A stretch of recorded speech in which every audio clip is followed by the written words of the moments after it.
Good morning guys, कैसे हैं आप लोग? आई होप आप लोग बहुत अच्छे होंगे। ये हम लोग निकल लिए थे सोमनाथ, द्वारिकाधीश और नागेश्वर ज्योतिर्लिंग के लिए।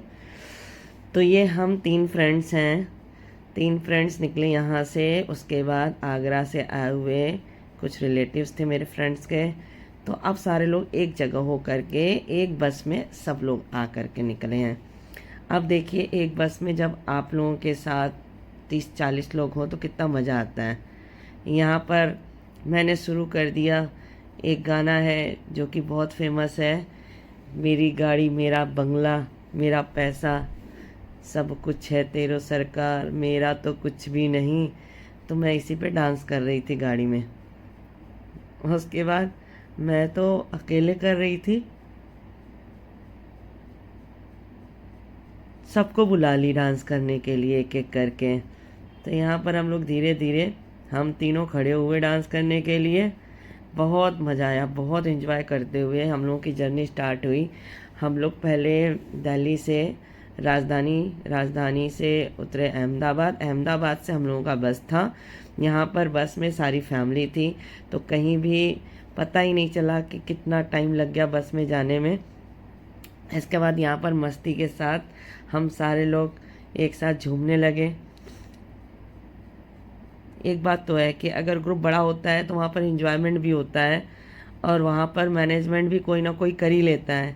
इसी वजह से जब भी आप लोगों को बाहर निकलना हो तो एक बड़ा सा ग्रुप लेके जाओ, ताकि जर्नी में आप तक थकान जो ना वो ख़त्म हो जाए। सब लोग मस्त इंजॉय करते हुए निकले हुए थे। यहाँ पर मिश्रा जी हैं, हमारे हस्बैंड, जो कि वीडियो बना रहे हैं। सबकी चेहरे पे, फेस पे हंसी दिख रही होगी। सब लोग इसी गाने पे डांस करने में झूमे जा रहे थे। ग्रुप में ये बात तो है कि लोग डांस करते करते थकते नहीं हैं, इसीलिए सफ़र का पता नहीं चला। और अगर आप लोगों को जाना है तो मैं सच बता रही हूँ कि आप लोग अगर जाएं तो यहाँ से डायरेक्ट आप सीधे राजकोट के लिए आता है एरोप्लेन। आप एरोप्लेन से पहुँचिए, नहीं तो अगर आपको लगता है कि कम बजट है तो ट्रेन से आप अहमदाबाद जाइए। अहमदाबाद से आप लोग एक बस कर लीजिए। बस ही है जो कि 3-4 दिन के लिए उन लोगों के लिए होता है जो कि आपके साथ ग्रुप बड़ा हो। और नहीं तो अगर आप छोटी गाड़ी चाहिए तो छोटी गाड़ी कर लीजिए, 4-5 दिन के लिए बुक कर लीजिए, जिसमें आपका ज़्यादा से ज़्यादा 30-40 हज़ार रुपये खर्च आएगा और आपका सारी जगह पे मंदिर वो 3 दिन में घुमा देगा। और इसी वजह से हम लोग निकले हुए थे सारे के सारे जने द्वारिकाधीश के लिए। द्वारिकाधीश जब जाएंगे तो रास्ते में सुदर्शन बीच भी पड़ेगा। और सबसे अच्छी बात थी कि हमारे सुदर्शन बीच जो है वो हमारे होटल के नाम पे था, तो इसी वजह से इस बीच का नाम हम लोग भूसले नहीं है। तो ये ब्रिज जो है ना, ये बहुत सुंदर है। इससे पहले हम लोग गए महादेव जी के मंदिर, भड़केश्वर महादेव जी हैं ये, भड़केश्वर। बहुत अच्छा मंदिर है, मन खुश हो गया जा करके दर्शन करके। जा करके देखो हम लोग कितने बढ़िया व्यू पर इंजॉयमेंट कर रहे हैं। और यहाँ का जो एक अलग सा पॉजिटिव वाइब्स था। यहाँ पर मैं डाक करके उधर गई हूँ, पत्थर पे खड़ी हुई हूँ, हस्बैंड चिल्लाना शुरू किए। अब हस्बैंड चिल्लाते हैं थोड़ा बहुत तो डर लग जाता है। यहाँ पर फिर फ़ोटो सेशन करवाने लगे। वाकई में बहुत बढ़िया मंदिर था ये। इस मंदिर पे जाने के बाद मैं खुद ही सोच रही थी कि अभी थोड़ी देर और रुक जाऊँ, थोड़ी देर और रुक जाऊँ। गर्मी से परेशान तो सारे लोग थे। इसके बाद मैं और मेरा बेटा, हम लोग अपनी मस्ती कर रहे थे और हस्बैंड अपना वीडियो बनाने में लगे हुए थे। यहाँ पर मैं और बेटा दोनों मस्त इंजॉय कर रहे हैं साथ में। ये देखो, अग्रेश्वर महादेव, कितना बढ़िया मंदिर और शिवलिंग है। छोटा सा मंदिर है, उसके ऊपर जो शिवलिंग बना हुआ है वो बहुत अच्छा लग रहा था। वाकई में बहुत सुंदर मंदिर है। फिर हम लोग चले गए इतने लोग साथ में और रील ना बने तो भाई बस में तो एक आध दो गाने का तो रील बनता है। जैसे ABCDEF हो गया, फैमिली इतनी है, तो सारे लोग मस्त एंजॉय करते हुए जा रहे थे, तो फिर तो एक आध दो रील अच्छी बननी ही चाहिए थी। तो इसी वजह से सब लोग बस में ही, अपना टाइम पास नहीं हो रहा था तो रील बनाने में ही मस्त हो गए थे। इस ब्रिज पे हम लोग आए। यहाँ पर ब्रिज पे आप लोग नाम जानते होंगे, जो हम लोगों के होटल का नाम था सुदर्शन, वही इस ब्रिज का नाम है सुदर्शन ब्रिज। बहुत सुंदर ब्रिज है, बहुत अच्छा लग रहा था इस पर जब चल रही थी गाड़ी, इतना अच्छा लग रहा था कि बता नहीं सकते हैं। और चारों तरफ देखिए पानी पानी, और बीच में ये ब्रिज, और इस पे मोर पंख बना हुआ है।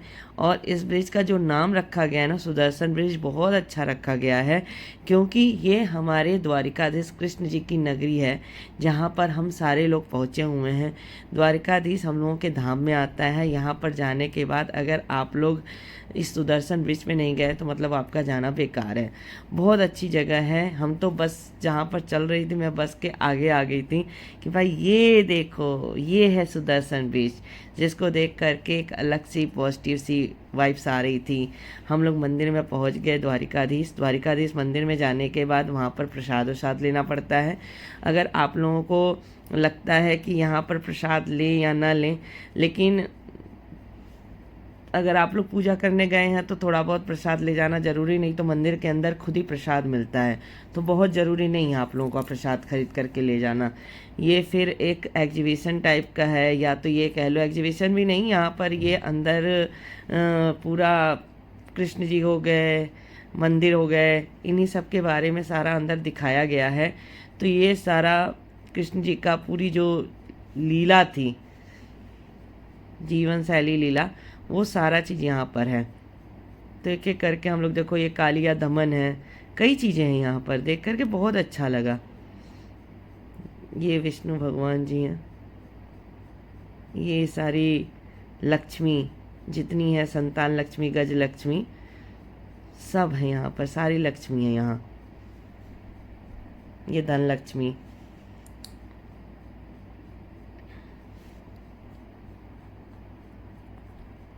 ये विजया लक्ष्मी,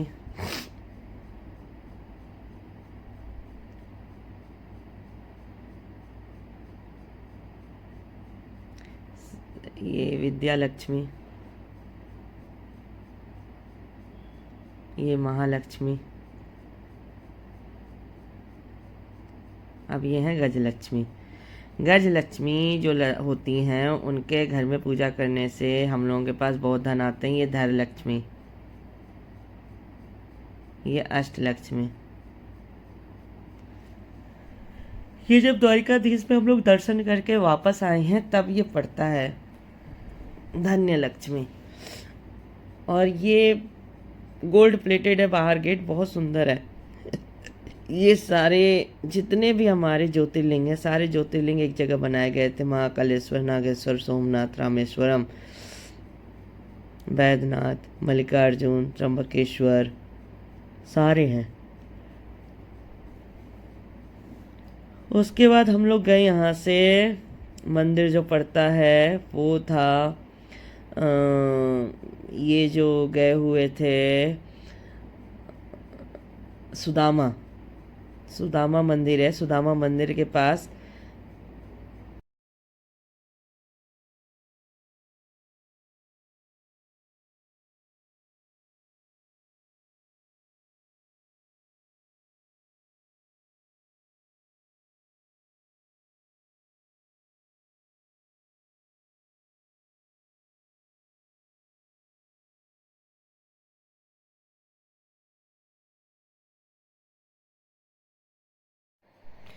यहाँ से हम लोग सुदर्शन बीच में जब गए थे तो वहाँ पर रुके हुए थे। तो सुदर्शन ब्रिज पे जा कर के अगर आपने फ़ोटो नहीं खिंचवाया है तो फिर तो आपका अधूरा ही रह गया तीर्थ यात्रा। इसी वजह से सुदर्शन बीच पे उतर कर के फिर फ़ोटो सेशन हो रहा था। अच्छा लग रहा था यहाँ पर ब्रिज के सामने फ़ोटो लेना। देखो कितना अच्छा व्यू है। देखो यहाँ पे अगर आपको जा कर के दर्शन करना है तो 1 बाय 1 सबका दर्शन होता है। पहला अगर आपको दर्शन मिला, सुदर्शन बीच गए, फिर नागेश्वर मंदिर गए, नागेश्वर मंदिर से, नागेश्वर ज्योतिर्लिंग से जाएंगे द्वारिकाधीश, फिर द्वारिकाधीश से फिर सोमनाथ जाना होगा, तो बताएंगे आपको। अभी फ़िलहाल आप देखिए कि यहाँ पर हम पहुँच गए हैं और इस मंदिर का नाम नागेश्वर ज्योतिर्लिंग है। और यहाँ पर अगर आप आए हैं तो रुद्राभिषेक जरूर करवा लिया करिए।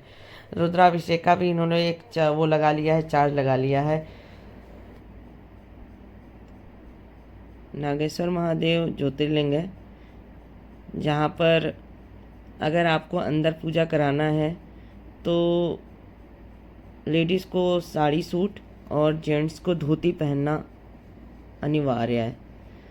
तो जो अंदर जाकर के पूजा कराना चाहते हैं उनके लिए धोती और जेंट्स के लिए धोती बहुत ज़रूरी है। बहुत अच्छा मंदिर है, मंदिर कहो ज्योतिर्लिंग कहो, बहुत अच्छा है। बाहर शिव जी का जो बड़ा सा फोटो बना हुआ था, यहाँ इसके सामने खड़े होकर के हमने बहुत सारी वीडियोस बनाए थे, देख लो। अगर इनको ना आप थोड़ी देर देखते रह जाओ तो आप इनके आँखों में खो जाओगे। इतनी ज़्यादा यहाँ पर अच्छा लग रहा था, जैसे लग रहा था कि यहाँ पर थोड़ी देर बैठ जाए। लेकिन ग्रुप बड़ा था तो दर्शन करने में टाइम लगता है, उसके बाद फ्री होते हुए बाहर आ गए। अब हम लोग पहुँचे हैं द्वारिकाधीश मंदिर। द्वारिकाधीश मंदिर